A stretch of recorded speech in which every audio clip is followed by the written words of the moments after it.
This young girl, let's call her Ji-woo, is on the autism spectrum, but she also possesses some seriously mind-blowing abilities that most of us can only dream of. Imagine this. She can flip through a textbook thousands of pages long and instantly remember everything. It's like her brain is a super-powered scanner, and it doesn't stop there. She can glance at a guy's tie and tell you exactly how many dots are on it. For example, 267. Sir, what? How is that even possible?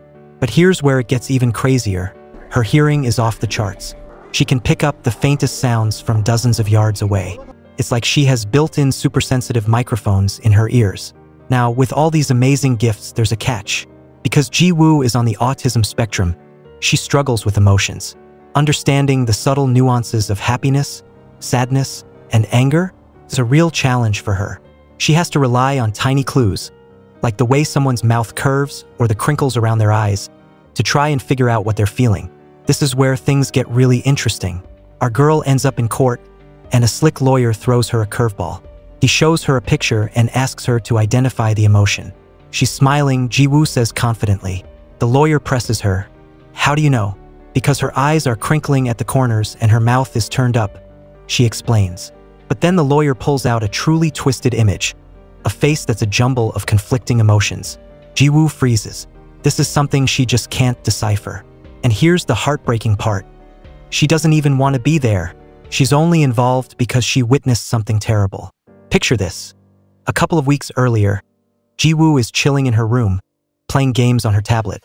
Suddenly, she hears a loud noise coming from outside her window. Being curious, she peeks outside. What she sees sends chills down her spine. Across the street, in the building opposite hers, a man is being attacked. He's struggling, and a plastic bag is pulled tight over his head. And standing behind him is his maid. For Ji-woo, who's already navigating the world with autism, witnessing this is absolutely terrifying. The sounds of the struggle, amplified by her incredible hearing, overwhelm her. She's so distressed that she starts hitting her head. Thankfully, her parents rush in and comfort her, slowly calming her down. The next morning, before dawn even breaks, the police are called. The old man is dead, and the maid is arrested. Fast forward a few days and we're in a law office in Seoul. A hotshot lawyer named Mr. Han is prepping his client for the trial. Now, this guy Soon-ho, our main man here, is in the room. He overhears their conversation and can't help but jump in.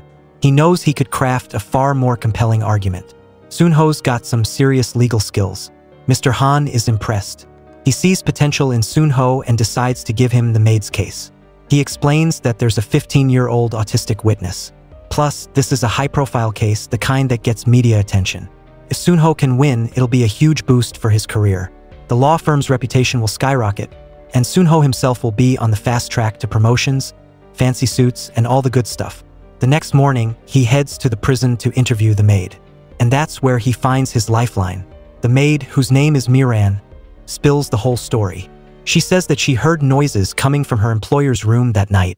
Curious, she went to check on him, and she saw him trying to suffocate himself with a plastic bag. She panicked and tried to help, but he pushed her away. During the struggle, they knocked over a coat rack and broke a window. Apparently, Mr. Kim, in his desperation to end his life, found some kind of hidden strength. He was actively fighting back against the maid, Miran, preventing her from intervening. All she could think to do was run out to the living room, grab a pair of scissors, and try to puncture the plastic bag.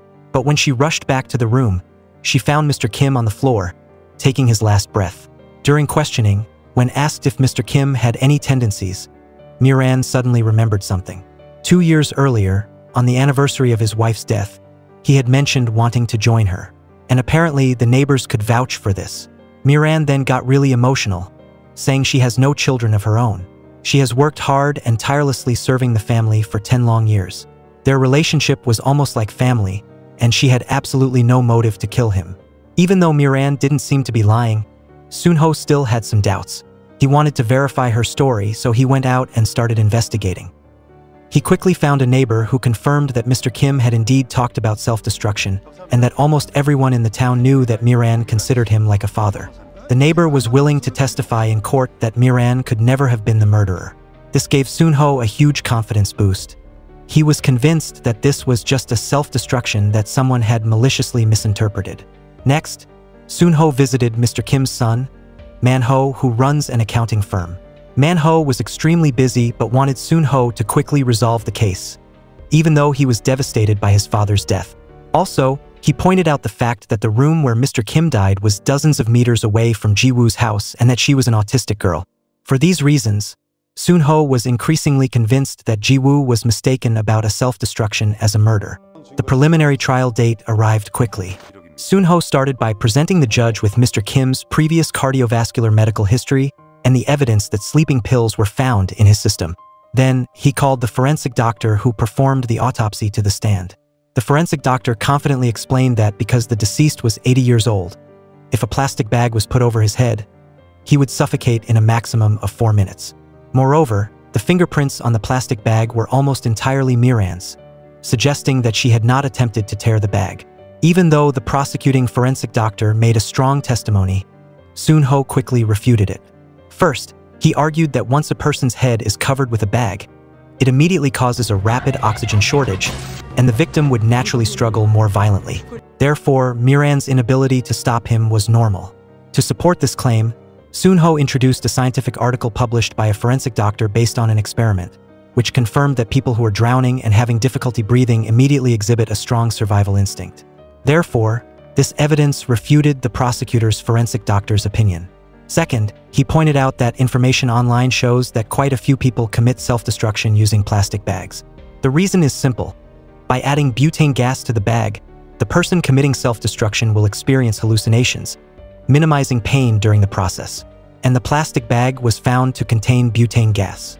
Moreover, police discovered 2 used gas canisters at the scene of the crime. Most importantly, Mr. Kim had purchased 2 butane gas canisters himself 2 days before the incident. Therefore, based on these conclusions, it was clear that Mr. Kim was not intentionally murdered. Although the prosecuting attorney immediately raised questions, the judge rejected his objections due to Soon-ho's almost perfect reasoning and accepted the evidence presented by Soon-ho. This means that if Ji-woo does not provide convincing evidence in court within 2 weeks, this case could be declared a victory. It looks like Soon-ho thought he had the upper hand, but this case is far from over. It's just getting started. Realizing how crucial Ji-woo's testimony is, Soon-ho decides to try to talk to her, hoping to find some kind of weakness in her statement that he can exploit to strengthen his case. But Ji-woo's mother flatly refuses. She explains that Ji-woo is still traumatized from witnessing the crime, and she doesn't want to further upset her daughter. Left with no other option, Soon-ho seeks out Ji-woo's homeroom teacher to get a better understanding of the girl's personality. To his surprise, he learns that Ji-woo may seem like she has trouble focusing and is often mistaken for a 3-year-old, but she's different from other autistic people. Although Ji-woo lacks emotional intelligence, she possesses extraordinary intelligence. Not only does she instantly remember everything she sees, but her hearing is also much more sensitive than most people's. The teacher believes that Ji-woo's incredible logical reasoning skills will definitely make the judge believe her testimony. These words worry Soon-ho. To win this case, he starts reading books about autism and researching the daily lives of autistic people online. To his surprise, he discovers that the world through the eyes of autistic people is a continuous series of fleeting images. He can only imagine how much torment these people endure every day. Having no other choice to better understand Ji-woo, Soon-ho waits for her outside of school. Knowing that Soon-ho is there because of the case, Ji-woo becomes very uncomfortable, leaving Soon-ho unsure of what to do. Fortunately, Ji-woo's best friend advises him that if he really wants to build a relationship with Ji-woo, he can play some intellectual puzzle games with her. Following her friend's advice, Soon-ho brings a puzzle book the next day. Although Ji-woo is still wary of him, Soon-ho's persistent efforts eventually succeed in making Ji-woo less cautious. Sure enough, Soon-ho's hard work pays off. That evening, Ji-woo calls him to report that she has solved one of the puzzles. Although Ji-woo hangs up immediately after speaking, Soon-ho is overjoyed. This shows that Ji-woo has finally decided to open up. It's only a matter of time before he can talk to her.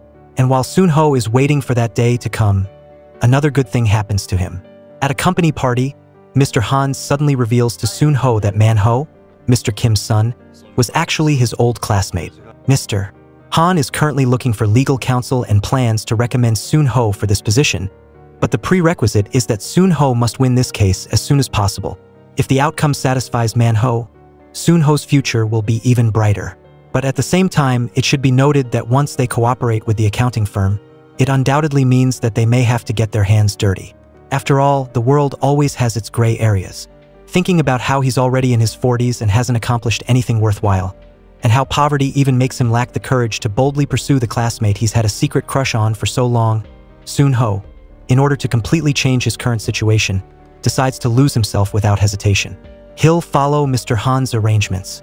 Mr. Han says with a smile, "Go on. Girls, let him get a little dirty tonight." Soon-ho is stunned. Quickly, under Mr. Han's matchmaking, Soon-ho and the director signed an employment contract, and the two officially became one family. Afterwards, with great enthusiasm, he went to find Ji-woo, because he waited for a long time and didn't see her show up. Soon-ho, determined to find Ji-woo, starts searching around the school, and what he sees is heartbreaking. Ji-woo's best friend is bullying her. It turns out that because she's friends with Ji-woo, the other students are also bullying her. That's why she's taking her anger out on Ji-woo. Thankfully, Soon-ho rushes in and stops her. Ji-woo still wants to follow her friend, but Soon-ho prevents her from doing so. He patiently explains that the friend isn't a good person. This throws Ji-woo into complete confusion. She can't tell who the good people are. The overwhelming emotions cause Ji-woo to faint. And what breaks Soon-ho's heart even more is that even in the hospital bed, Ji-woo is worried that her friend will get punished. Soon after, Ji-woo's mother arrives at the hospital. Remembering everything her daughter has been through, she can't help but burst into tears. She tells Soon-ho that while other kids were saying "dad" at 1 year old, Ji-woo was telling her mom that she needed a diaper change. And at 2 years old, Ji-woo could already read. She thought God was favoring Ji-woo, but it turned out to be a false alarm. But she has never regretted it because she believes that her daughter will definitely overcome the difficulties. After Soon-ho takes the mother and daughter home, the mother, not knowing how to thank him, decides to allow him to talk to her daughter. Soon-ho enters Ji-woo's room and discovers that her dream is to become a lawyer. But before he can ask why, Ji-woo suddenly asks a piercing question. "I think lawyers are good people who help others, so are you a good person?" This question leaves Soon-ho speechless, because he approached Ji-woo step by step with a very clear purpose. Thankfully, Ji-woo's mother breaks the awkward atmosphere and quickly ends the conversation. She tells her daughter to answer the questions truthfully. When Soon-ho starts asking questions, Ji-woo's eyes are still glued to the tablet as she recounts what she saw. Like the helper grabbed the old man's face, and the old man fell. But then she gets distracted and mumbles a line from the TV. Her mother has to quickly explain to Soon-ho that her daughter has a habit of mimicking what she hears. Soon-ho patiently continues to ask, trying to clarify the details of where the helper grabbed the old man's face and whether the action was like attacking. Ji-woo then makes an illustrative gesture but gets caught up in the show again, repeating the familiar line. Seeing this, her mother has to temporarily take the tablet away so that her daughter can focus more on the conversation. Seeing Ji-woo repeating the same line over and over, Soon-ho decides to end the interview there. But just before he is about to leave, he discovers that Ji-woo only uses small expressions on her face to simply judge the different emotions. Ji-woo suddenly asks, "It's hard to read people's minds, isn't it? My friend always smiles at me, but she still bullies me. My mom is always worried, but she loves me very much. You smile a lot too, so will you bully and take advantage of me?" Even though Ji-woo has a sense of her worries, she cannot foresee what will happen on the day of the appeal trial. Ji-woo is extremely sensitive to everything around her. The extreme tension makes her unable to concentrate, and she can't help but feel worried and uneasy. She covers her ears and steps into the courtroom and immediately tells the truth that she saw. That night, the old man struggled to get out, but the helper held his head tightly. Then the helper tripped the old man, causing him to fall to the ground. She is very sure that the helper was attacking because the helper was smiling at the time. But even though Ji-woo felt like she had unloaded her burden when she told everything, Soon-ho only used 3 emotional pictures to destroy the courage that she had painstakingly built up. In the next moment, it's clear that Soon-ho has grasped Ji-woo's weakness. Soon-ho deliberately presents a photo with mixed happy and sad expressions. The prosecutor immediately jumps to his feet, vehemently protesting that this is a meaningless test, an insult to the witness who witnessed the entire incident, not these distorted photos. But Soon-ho is ready for the counterattack. He focuses on the fact that in an emergency situation, even a normal person can misjudge, let alone someone with cognitive impairment like Ji-woo. Soon-ho's words cut deep into the heart of Ji-woo's mother, who is sitting below. Ignoring the protest, Soon-ho continues to emphasize his sharp argument. Your Honor, the witness cannot clearly distinguish. Regardless of whether my client intended to harm or help, please consider that this case can only be based on what she saw, not her interpretation. Although the prosecution continues to object, the judge ultimately decides to accept Soon-ho's argument in the face of a flawless test. With both lawyers having no further questions, the judge ends the second trial. The final verdict will be delivered in 2 weeks. And while Soon-ho is confident in his victory, he notices the angry look in Ji-woo's eyes. Clearly, his offensive and suspicious behavior has left a scar on Ji-woo's heart. Just when Soon-ho thinks he won't be forgiven, at 5 p.m. the next day, Ji-woo calls him right on time. But this time, it's different. After Ji-woo answers the puzzle, she asks Soon-ho a question. Am I really cognitively impaired? Feeling extremely guilty, Soon-ho quickly explains, that's not what I meant at all. Soon-ho plans to apologize to Ji-woo, but Ji-woo's mother flatly refuses. If it weren't for Soon-ho's words in court, Ji-woo wouldn't be in a state of self-doubt. The day of the verdict arrives quickly. After considering the arguments of both lawyers and combining all the evidence and testimony presented, the judge, based on the opinion of the jury, still believes that Miran's crime is not established and can be released immediately in court. But when Soon-ho thought this case was finally over, he inadvertently noticed Miran flashing a meaningful smile. Following her gaze, Man-ho in the front not only doesn't show any sadness, but instead reveals a complacent smile. This immediately makes Soon-ho suspicious. Could there be something hidden in this case? And when he goes to the prison to pick up Miran, his suspicion is confirmed. To find out the truth behind the case, Soon-ho immediately goes to investigate the neighbor. He learns that Miran does have a child, but the child unfortunately suffers from a serious illness and needs a large amount of money for treatment. Soon-ho also learns from a charity that Mr. Kim generously donated to every year and promised to donate all his assets after his death.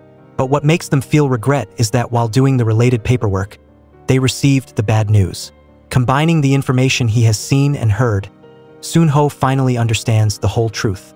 It turns out that Man-ho colluded with the maid to stage the crime to inherit his father's assets. That's why his boss gave him the case and then introduced him to Man-ho as legal counsel. It was all just a large-scale scam. Realizing that he has been led by the nose for so long, Soon-ho feels like he's nothing more than a clown. Justice in his heart is twisted like that. But before he can calm down, he suddenly receives a phone call reporting that Ji-woo has been hospitalized. It turns out that in the afternoon, after school, Miran, taking advantage of no one paying attention, mocked Ji-woo in Ji-woo's tone. Then she changed her face and questioned Ji-woo. What expression am I making now, you little brat? If you dare to meddle in adults' business again, I'll tear your big mouth to shreds. Realizing that Ji-woo is hurt because of him, Soon-ho feels even more guilty. After leaving the hospital, he plans to numb himself with alcohol, but Ji-woo's question keeps echoing in his head. Are you a good person? Soon-ho is forced to face and reflect. If he chooses to confront the wealthy, he will undoubtedly lose his livelihood. But the ugly moral stain will follow him for the rest of his life. Initially, Soon-ho can't find an answer. It wasn't until he saw a letter his father sent him that he realized he had long forgotten his initial purpose of becoming a lawyer. Soon-ho immediately decides to correct the mistakes he has made. Then he meets with Ji-woo's lawyer, promising to bring the truth to light. He hopes that the lawyer will persuade Ji-woo to testify again. Knowing the lawyer's purpose, Ji-woo's mother refuses without hesitation. She doesn't want her daughter to suffer any more pain. But after the lawyer leaves, Ji-woo asks her mother to let her go to court because she understands that if she can't overcome the difficulties in front of her, she won't be able to realize her dream of becoming a lawyer. Even though she has autism and her opinion may still be rejected by the judge, she still wants to try her best to let the public know the truth. The day of the appeal arrives quickly. This time, Ji-woo no longer covers her ears. She calmly and confidently walks into the courtroom. Because the judge believed her previous testimony, Soon-ho's boss, Mr. Han, goes straight to the point. He takes out a book about autism in court, arguing that Ji-woo cannot express herself and cannot accurately convey her memories. Therefore, Ji-woo is completely unsuitable as a witness for this particular trial. Mr. Han's insulting and questioning words leave Ji-woo at a loss for words. Fortunately, Soon-ho steps forward in time. Everyone thought he would continue to attack Ji-woo. Unexpectedly, Soon-ho suddenly takes out a handkerchief and asks Ji-woo to answer how many dots are on it. 196. Next, Soon-ho hands the handkerchief to the judge and asks him to verify whether Ji-woo's answer is correct.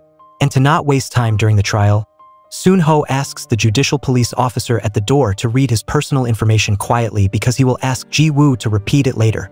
Soon-ho asks the police officer, "Is that correct?" The police officer answers, "Completely accurate." Ji-woo's answer amazes everyone.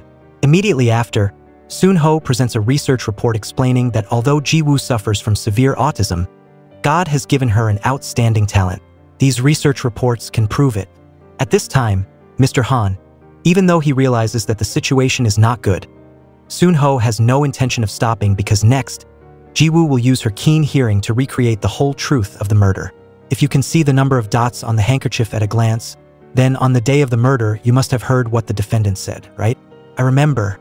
How many words did she say during the incident? 52 words. Then let's see if the answer is correct. Witness, please repeat each word that the defendant said. Someone on the other side will record the number of words for you. Later, we will compare to see if the number of words matches. Why don't you cooperate? Only if you die can your son and my child survive. Just die quietly. You have money to donate, so it would be better to give it to me. Why don't you die, you stubborn old fool? You're finally dead. It's so pathetic, so pathetic. You're really healthy. Hearing this, Man-ho feels uneasy and tries to stop her immediately, but the prosecutor behind him quickly blocks him. After comparing notes, the court staff confirms that the number of words matches what Ji-woo said. Seeing Soon-ho violate the rules of a lawyer, Mr. Han is so angry that he can't sit still anymore. You're a defense lawyer? Are you awake? Lawyers are human too, we should have humanity. Faced with this career-ending move, Soon-ho firmly sticks to his position. Seeing that he can't stop Soon-ho from stabbing him in the back, Mr. Han angrily rushes to threaten the judge, but the result is, of course, that he is taken out by the judicial police. Then Soon-ho walks up to Miran, hoping that she will immediately admit to the crime. He will definitely help her plead for a reduced sentence. Under tremendous pressure, Miran slowly turns her head towards Man-ho. When the name of the mastermind behind the crime is revealed, the director is arrested by the police in court. With the truth finally exposed, Soon-ho sincerely expresses his gratitude to Ji-woo. In the final scene, Soon-ho attends Ji-woo's birthday party. Ji-woo reveals to Soon-ho that she has gone to a special school. Although the people there are very strange, she likes it because she doesn't have to pretend to be normal anymore. Knowing that Ji-woo's life is back on track, Soon-ho gives her a gift. Then he tells Ji-woo that he probably won't have much time to play puzzle games with her in the future. After saying that, he immediately gets up and prepares to leave. At this time, Ji-woo hesitates, wanting to say something, but stops, not good at speaking. She doesn't know how to say thank you. Fortunately, she looks at her phone at this time. Hello Ji-woo, what's wrong? I called because it's 5 o'clock. Mr. Soon-ho is a good person. Ji-woo, I'm trying. I really have to go now. Goodbye. The movie ends here. Remember to like and subscribe to support me. Love and cherish everyone. Thank you for your patience in watching.